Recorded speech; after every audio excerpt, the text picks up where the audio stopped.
Hi everyone! It's been a long time since I've made a video and a lot has happened in my personal life. I am getting divorced. It became clear this person I thought was my twin flame was just the delivery system to bring me my daughter, who is the greatest love I have in my life, and I'm so grateful, but also it's been very difficult. So I'm coming back on just to be raw and real about that. But I think it's interesting that if I hadn't believed he was my twin flame, my daughter wouldn't have been here. And so the level of that soul contract and the agreement that had to happen for a kind of self-deceit to take place in order for a greater truth and love to arrive into my life has profoundly enlightened me on the powerful twists and turns that can happen in this journey.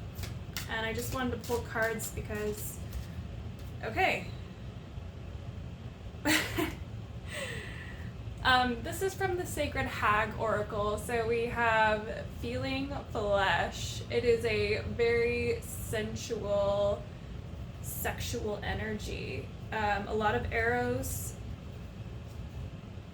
I'm getting that this is a time where we're feeling sexually activated and our sacral and root chakras are coming back online, especially if you're anything like me in my situation where you've been drained of your Arrow's life force energy, and it just all comes back to you once you've chosen yourself, once you've reclaimed your power from a vampirical situation. And that's very on point for what is going on in the month of August, because it's all about reclaiming our power. So we have the Mantra Shakti. This is from the Kali Oracle deck. I'm actually not familiar with this card. I've never pulled it before, so I'll probably read from the book, but I'm getting that it's about the power of manifestation. The Mantra Shakti, the Shakti energy, right? So it's that feminine, divine, sensual power that we all have inside us, whether feminine or masculine. We all have that feminine element, the Shakti, who brings balance to the universe. I'd like to read on this a little more.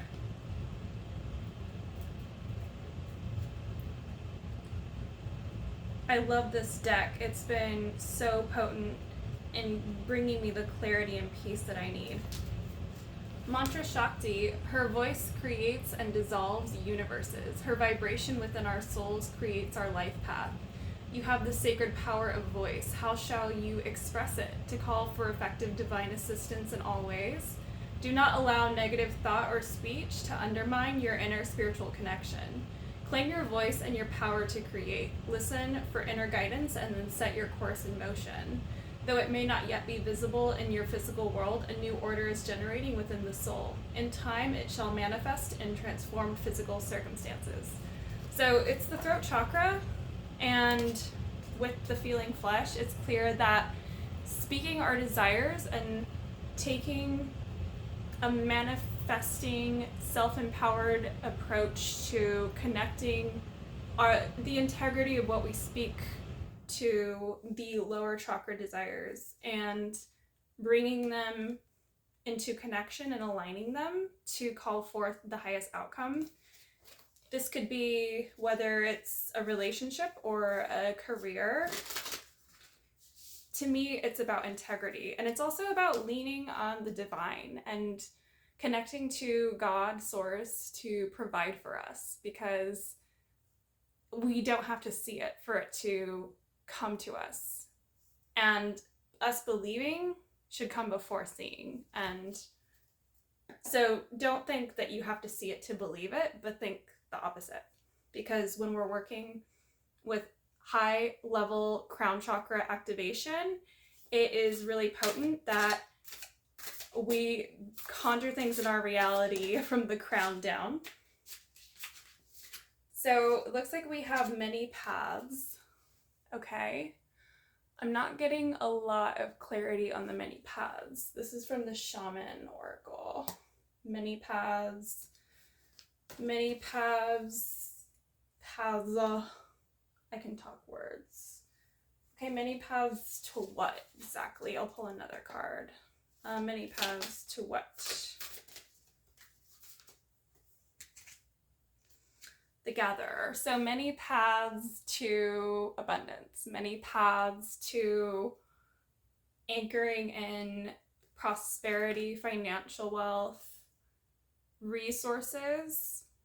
And this is about having exactly enough and being grateful for that and working with the seasons. So this is the year of Jubilee. This is the 7x7 year. And that's about freedom, liberation, prosperity, justice for all beings, as well as abundance and harvest.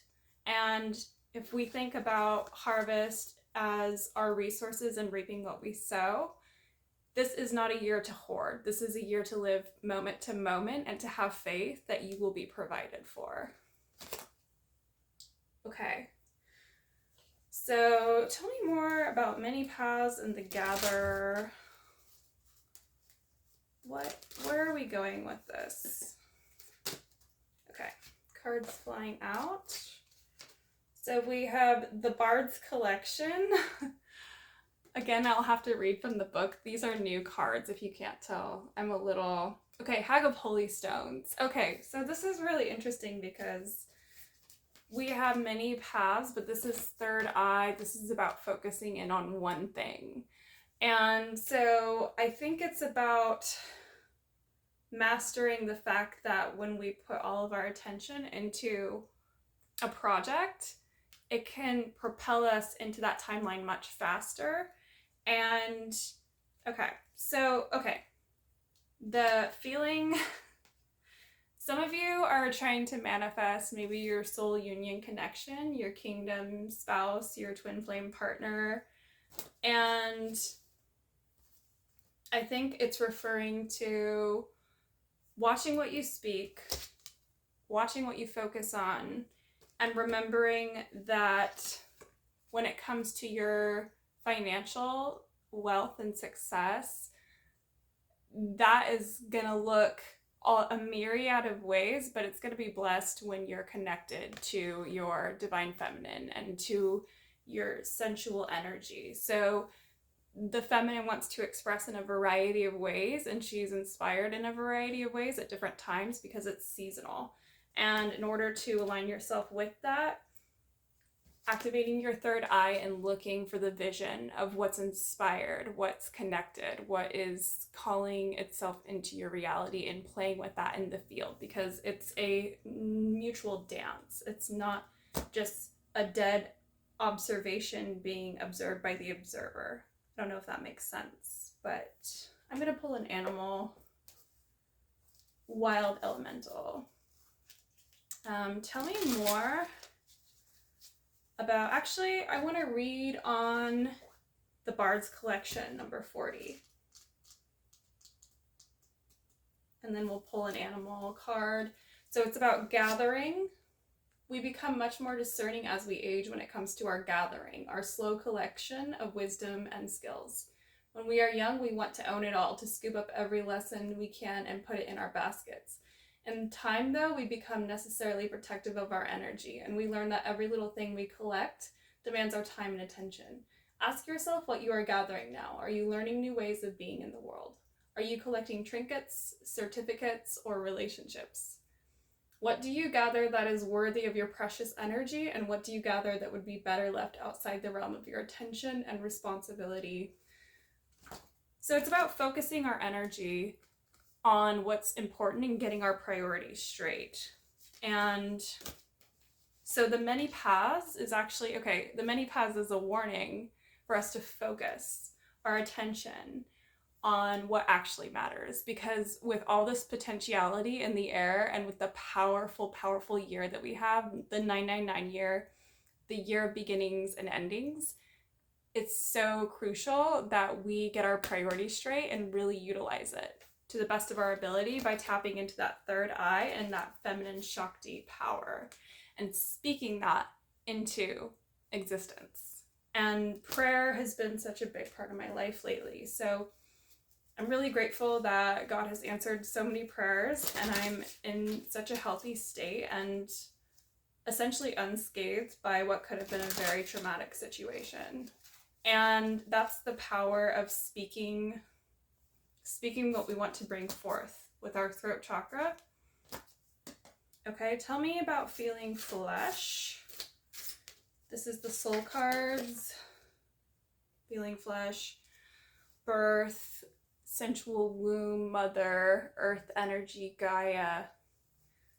Gaia energy has been a really lovely personal thing I've been tapping into because I used to have imposter syndrome, that I couldn't be connected to the earth. And a lot of starseeds, I think, feel this way, that we don't belong here, so we can't feel connected to nature. But the opposite is true. She welcomes us and embraces us and wants us here. And we all have a unique connection to nature. So looking into whether it's animals, plants, water, the elements, rock, fire. Okay, I want to pull an animal card since we're talking about nature anyways. I've never pulled this card before. It's tiger. So a lot of new cards today. A ferocity. It's the feminine in her ferocious form. Feminine, feline. What do we got here? 24. So the tiger is the fire element. Power, energy, strength, and willpower, acting in a timely manner. When tiger prowls into your reading, this is a reminder that persistence is what is necessary in order to attain your goals. Be patient, do not overthink things. This will lead to paralysis. Tap into your determination and will to get you there. You will succeed, but only through patience. Alternatively, this big cat may be telling you that careful planning is needed. Even if what you need to do is not at the top of your list of favorite things, keep plugging away and know that you can and will get this done.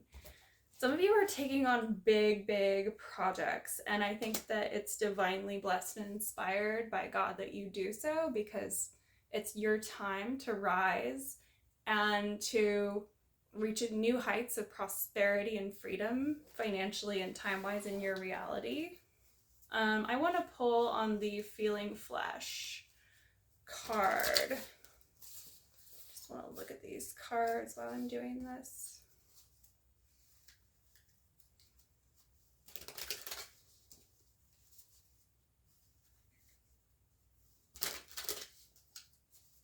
It feels like a lot of you have been all over the place in maybe a manic way, and now you're grounding and you're honing in on giving birth to what is the cream of the crop of your harvest of wisdom and skills. Your greatest offering to the collective. So we have Three of Pentacles. Pentacles is the abundance. The collaboration is the number 3. And it looks like some of you are going to be, this is about manifesting at a more exponential level with your soul union partner. And I think that's playing into this card. Actually, I'm feeling to read on this card as well. And my apologies that I don't know more on these. Oh wow, I turned to the page. I love when that happens. Embodiment. Roll your tongue along the roof of your mouth, beloved. Trace a symbol of infinity on the soft pink of your palate and breathe deeply. Feel at home in your skin. We learn so early to distrust our emotions and discount our bodies, but from today forward, let us commit to trusting in our feeling flesh. Our bodies know what will nourish us, yet we sometimes fall out of sync with our own bones and blood. We sometimes must relearn the language the body speaks. And this requires a fierce respect for our animal nature. So it's all about tapping into that primal, feminine, Shakti, root chakra energy. And she's really calling us right now to be ferociously and unapologetically committed to our lust in a divine, integrity based way. And so you can have it all, but you have to be in integrity and you have to know yourself in order to do that, to set proper boundaries. And that's what you get in a soul union, is you get the opportunity to merge yourself with someone else while maintaining the best of who you are, and to up level that even further. And that is the point of divine union. So I'm going to pull one more shaman card and then we'll call it a day. I'm kind of feeling like pulling another Kali card. I'm just enjoying pulling cards in this manner. Let's see here. Because I have this handy new setup, so everything just feels more smooth. So it's the Coyote. This is about trickster energy, and it's an initiation, and it's very difficult because it'll be in the expression of things that you don't want. I think this is also about perception. There's been a lot of distorted perception happening in reflection, and the Hall of Mirrors has been so strong, but the spell is breaking finally. Especially in the month of August, Cobra talks about this, and I think Lee Harris talks about this as well. My favorite people to follow as far as alien updates are Lee Harris, Matt Kahn, Laura Faye, Pleiadian Oracle, and Pam Gregory.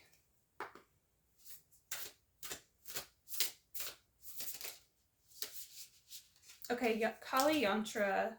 Kali Yantra is all about bringing in the highest outcome into the material realm, bringing in solutions to seemingly difficult situations. So she is the one in this form to invoke when you need to connect back to the spiritual, when you're in the earth plane and it feels hopeless, dense, and matrixy. And this is a great reminder with the Coyote, because I feel like a lot of you, when you're being tricked, we think that's the time to let go of our divine principles and to match their energy, but it's actually a challenge to up-level that, to bring the divine into a divineless, sacredless, unsacred situation, and to anchor in that divine light and love in a way that isn't bypassing, but it's actually calling forth the highest truth of what's going on. Okay. Thank you so much for watching. I am so sorry it's been so long. I would like to offer readings, and if you guys are interested, leave a comment, because I might just do those for free if there's enough of a demand for it. So blessings to you, and until next time.